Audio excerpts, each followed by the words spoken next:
Welcome to the first section on moments of forces from chapter 10. If you have your notes out, you should be able to follow my notes as we go along, and I hope that a little bit of a voice recording helps you with this. So you can see from the picture it gives you a little bit of a clue of some of the things that we're going to be looking at in this section, and the next part talks a little bit about Archimedes, who you may have heard of. An amazing guy, born a long time ago. I will leave you to read that yourselves. But his principle of the lever and leverage is where we derive a lot of the work from moments from. They obviously don't have a photo of him or a picture, but this is believed to be a model of Archimedes. So you get the idea. It's another mathematician with a beard. So if we move on to the first section, I just want you to think a little bit about what would happen if we start off with a particle. So the first diagram here you can see is a particle, and you've got two forces applied, equal and opposite forces. What would happen to that particle? Well, that particle, hopefully you've realised, would stay in equilibrium. So that wouldn't move. If you take a body, an object here, so it has size, it has shape, and you apply two opposite forces, but you can see they are not in the same line. What would happen here to this object if those two forces were applied? Well, this object would actually rotate. And so we're going to start to think about the principles of those two situations a little bit more. And you can see here that what we're going to look at is knowing the definition of moments and equilibrium. You've already done a little bit about equilibrium, but this deepens your understanding. We're going to solve problems with moments, and we're going to apply moments to two different types of levers. So firstly then, if we have a look at our particle model, and we've got two children who sit on a seesaw. You may well have had time as a young child sat on a seesaw, and you can see the point in the middle, that middle bit of the seesaw, is called the fulcrum. And if you've got two children, they're the same distance away from the centre and they are exactly the same mass, what would happen to that seesaw? Well, they will completely balance. Have a think about then, what would happen if, say, this child here was a little bit heavier than the other child? Hopefully you remember that from your childhood days that the seesaw and this side would go down and this side would go up. What about if this child then instead, maybe they are the same mass, but if this child moves towards the centre, that child would go up and this child would come down.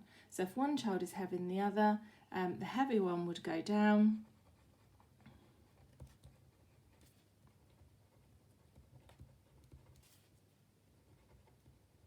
And if the one that moved nearer the centre, that child would go up.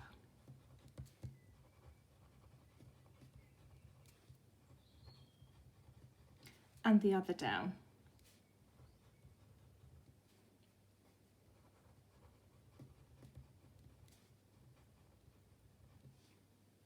So this starts to introduce the thoughts of what moments are, what levers are, and that kind of balance, that feeling of balance as well. And that is the same there if you want to just write on either one of those.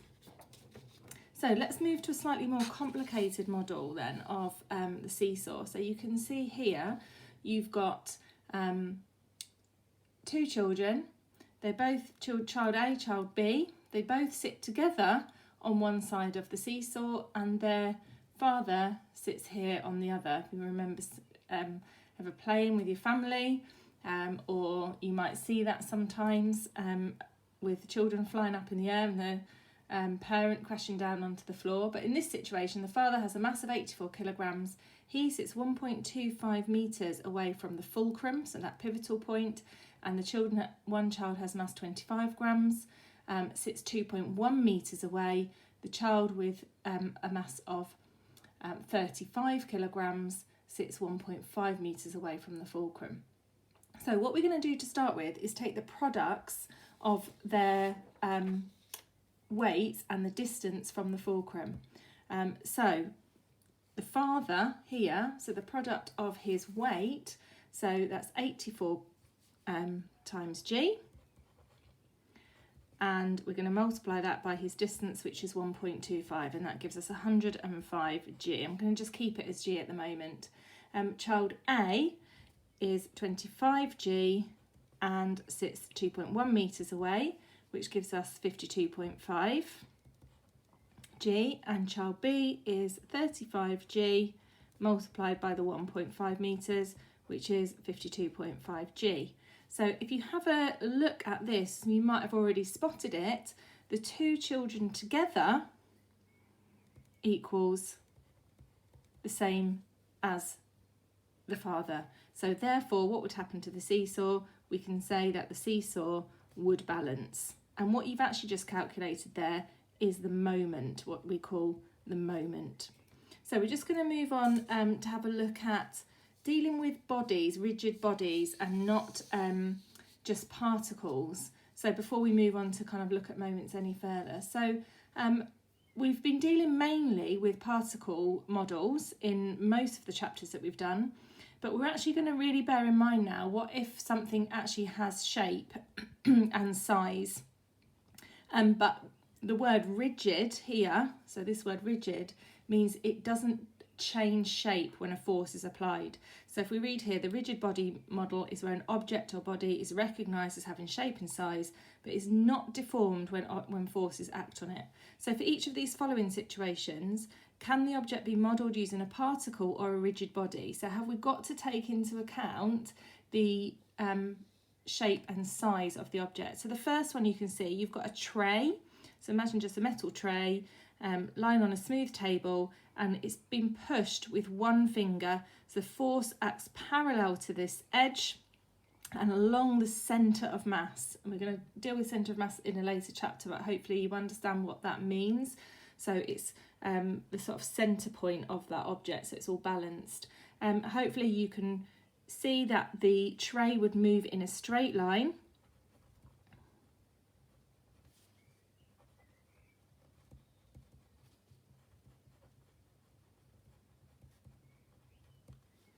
So you could actually use a particle model, because it doesn't matter, it's not deformed, it's not changed. So you could use a particle model. We don't need to take into account its shape and size for that one. Think again now, if you've got the same tray, but you've got two forces acting on it, equal and opposite, equally hard, pushing along, symmetrical either side of the centre of mass, which is indicated by this dot. Again, what would happen to the tray? It would just move in that same direction. So again, we could model that as a particle. So it's same as the first example. And we could use a particle model. This though brings us back to our starter situation. So this time you've got forces on opposite sides, but they're not symmetrically placed, they're in different positions. We said right at the start that this would cause the tray to rotate. So because it actually changes its position, we can't use the particle model. You would have to use the rigid body model, because the size and shape actually does matter. So we know, we've said the tray rotates, therefore cannot use the particle model.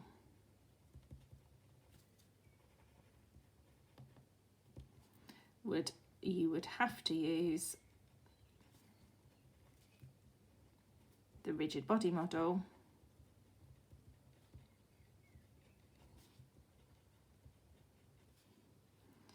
as the size and shape matter.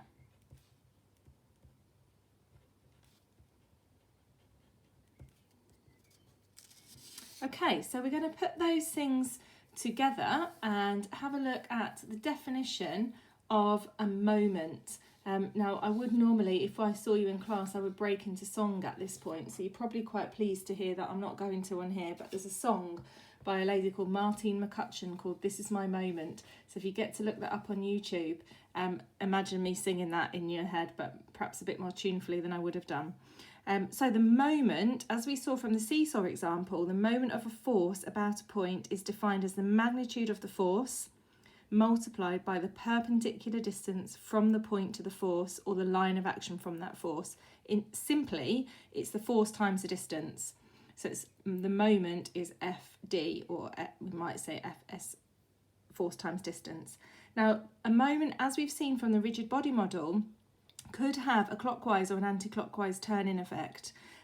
So you can see here, if you've got a force pushing upwards, if you've got a point here or a body here, that's the perpendicular distance from the force to the body. If the force was pushing around here, it would have an anti-clockwise movement in that direction, and we'd class that as, it was defined as, a positive moment.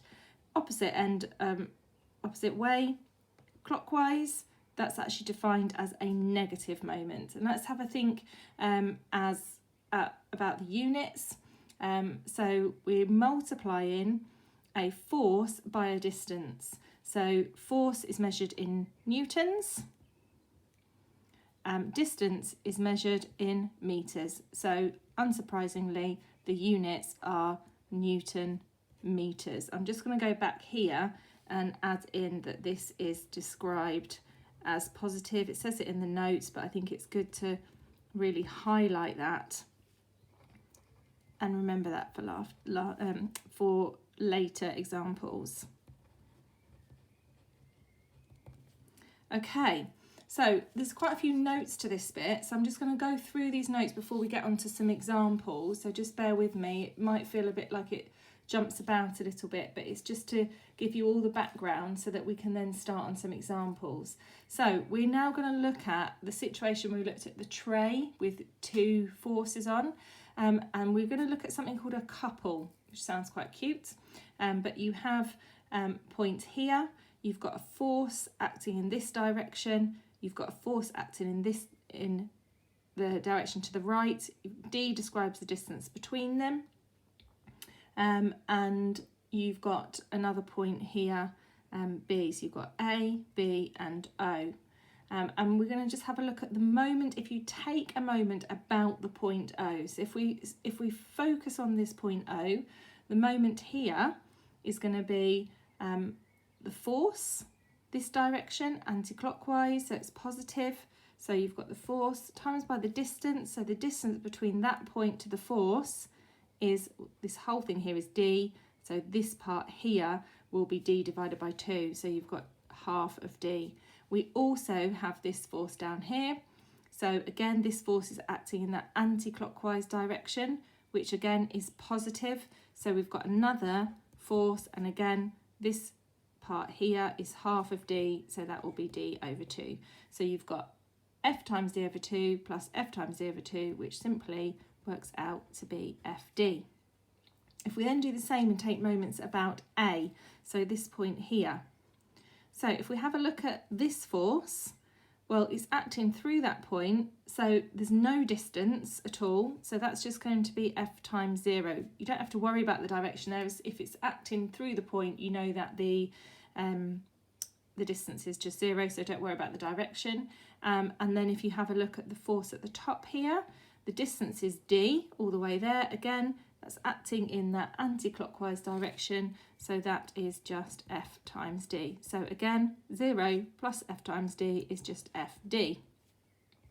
If we have a look now at the moment around the point B, so if we're looking at this force here that goes through A, this now is going in that clockwise direction, so is negative. So we're going to have minus F this time, times this distance here, which is A. And if we have a look at this one up here, again, it's anti-clockwise, so it's going to be a positive. And the distance this time is going to be A plus D. So again, if we add all this together, we've got minus FA plus FA plus FD. I've just expanded that bracket quickly, which works out to be these two cancel. So again, we end up with FD. So if you want to make a little note that that one there is negative because it's anti-clockwise. oh sorry, not anti-clockwise, it's clockwise around B. So you could, if you wanted to add that in your green pen. But again, to look here, this definition or this example illustrates the fact that you've got a zero resultant force. They're all the same. So any set of forces like this where you've got no resultant, so if you're resolving, they're all the same, so you don't end up with an imbalance. But actually you have got a moment, so the answers are not zero, but if you were resolving, they're all the same. So the total moment there is called a couple. Now the effect of that, as we looked at the start with the tray, is that the rigid body would rotate, so it would cause a rotation. So again, just to reiterate, you have got a non-zero moment, so you've actually got an answer. Remember, these would be numerical answers, but they're all the same. You'd have zero resultant. Okay, so that's quite a few definitions there, and we just need to feed that into one final example. And again, this is just some notes here just to explain that kind of wrap all these up together. So we've looked at objects being in equilibrium before if the resultant force on the object is zero. So we know there's a zero resultant, and that was when all the forces act through that same point. So we know that we call it equilibrium. However, we have got this situation where we've got kind of, it feels everything similar and equal and opposite, but actually we do have some movement. So the tray will actually rotate, and therefore the definition of equilibrium has got to be redefined to include that situation. So the definition of equilibrium must now be that the resultant force is zero, and that the resultant moment around any point is zero.